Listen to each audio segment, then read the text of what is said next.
Gujarat ATS के DYSP Shri Yashwant Chaudhary को एक इन्फॉर्मेशन मिली थी कि हैदराबाद का रहने वाला एक आदमी जिसका नाम सैयद अहमद मोहिउद्दीन है, ये देश में आतंकवादी घटना को अंजाम देने के लिए कुछ कार्रवाइयां कर रहा है और इसी के कॉन्स्पिरेसी के भाग के तहत ये गुजरात अहमदाबाद भी आने वाला है।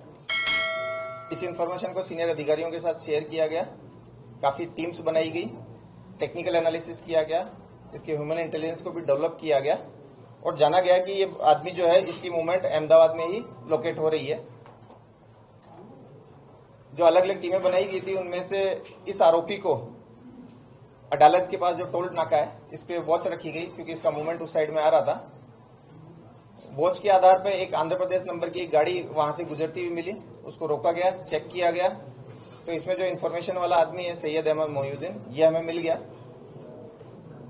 इसको चेक किया गया, सरकारी विटनेसेस के सामने इसकी सर्च की गई तो इसके पास में एक बैग मिला जिसके अंदर एक बॉक्स में अच्छे से रैप किए हुए एक डब्बे के अंदर 3 वेपन मिल गए।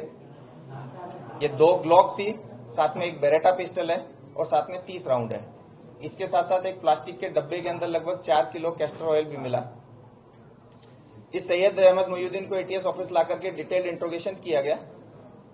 इसके फोन में भी बहुत सारी चीजें मिली गई, इसके बारे में पूछा गया, इसके इतिहास को जाना गया। तो जो डिटेल्स मिली वो ऐसी थी कि सैयद जो है वो बेसिकली लगभग 35-36 साल की उम्र का एक व्यक्ति है जिसने चाइना से एमबीबीएस किया है। ये काफी पढ़ा लिखा है, काफी रेडिकल मेंटेलिटी है इसकी। ये भारत में मोटे प्रमाण में मतलब बड़ी लोगों को नुकसान पहुंचा पाए इस तरह की आतंकवादी घटना को अंजाम देना चाहता था। इसके लिए बहुत सारे फॉरेनर्स के कांटेक्ट में था। अभी जिस व्यक्ति के साथ इसका सबसे ज्यादा लाइव कम्युनिकेशन था वो एक अब्बू खदीजा नाम से एक टेलीग्राम आईडी थी जिसके साथ एक कांटेक्ट में था, जिसे अपना आमिर मानता था। अब्बू खदीजा जो है वो आईएसकेपी का हो सकता है, ऐसा इसका मानना है। इन्होंने मिलकर के जो राइजिन एक बहुत ही पोटेंट पॉइजन है उसको बनाने की प्रोसेस इसने स्टार्ट की थी। उसके लिए इसने रिक्वायर्ड कैस्टर सीड्स, एसीटोन्स, क्रशर्स वगैरह वगैरह जो इसको चाहिए वो इसने प्रोक्योर किए थे और वो केमिकल प्रोसेस भी चालू कर दी थी। इस पर्टिकुलर विजिट में इसको ये वेपन की डिलीवरी होनी थी। इन वेपन की डिलीवरी के बारे में जब पूछा गया तो ये कलोल के आसपास से इसको एक लोकेशन पे ये डेड ड्रॉप की तरह ये वेपन मिला था। इसके फोन को और डिटेल से देखा गया तो इसके अंदर एक सस्पेक्ट नंबर भी मिला जो कि इस कंडीशन में इसको उससे कांटेक्ट करना था कि अगर वो ये डेड ड्रॉप नहीं ले पाता है तो। इस नंबर को जब चेक किया गया तो ये नंबर यूपी से मूल इसका एसडीआर होना पाया गया और इसका मूवमेंट गुजरात में होना पाया गया। इसके लिए एक अलग से दूसरी टीम बनाई गई जिसमें DYSP Virjit Parmar, DYSP KP Patel, PI CH Panara और दूसरे हमारे पीआई पीवी देसाई वगैरह, इन सबकी एक टीम बनाई गई। इस नंबर को लोकेट करने के लिए जब भेजा गया तो ये नंबर लगभग बनासकांठा के आसपास आया। वहां के बहुत सारे होटल्स, गाड़ियां सब चेक करने के बाद में ये 2 लोग हमें वहां से मिले हैं।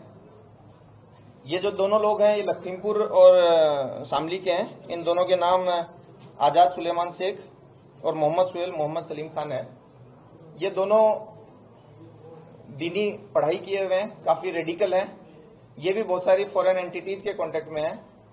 इन दोनों ने मिलकर लखनऊ, दिल्ली, अहमदाबाद में कई सेंसिटिव प्लेसेज और भीड़भाड़ वाले जगहों की रेकी की है। साथ ही इन लोगों का जो मूवमेंट है वो कश्मीर में भी दिखाया है इन टेक्निकली।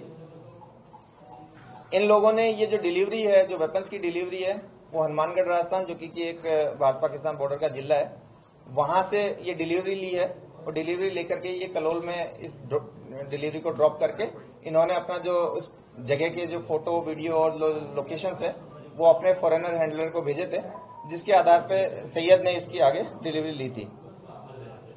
इस तरीके से गुजरात एटीएस की कंप्लीट जो टीम है उसने टेक्निकल एनालिसिस और ह्यूमन इंट के आधार पे एक अच्छा मॉड्यूल पकड़ा है जिसमें 3 जो मुख्य आरोपी हैं उनको अभी तक हम पकड़ लिए हैं। आगे इन्होंने जो डिलीवरी ली उसका सोर्स, ये जो पॉइजन बना रहा है उसका यूज, ये जो फंडिंग कलेक्ट कर रहा है उसके बारे में वो डिटेल इंट्रोगेशन के बाद में हम आपको बता पाएंगे। ये जो 3 लोग हैं इनमें से पहले आरोपी को हमने अरेस्ट करके इसका रिमांड लिया है, उसमें हमें 17/11 तक उसका रिमांड मिला है। दोनों दूसरे अक्यूज को भी अरेस्ट कर लिया गया है और उनको आज हम कोर्ट के सामने प्रोड्यूस करेंगे।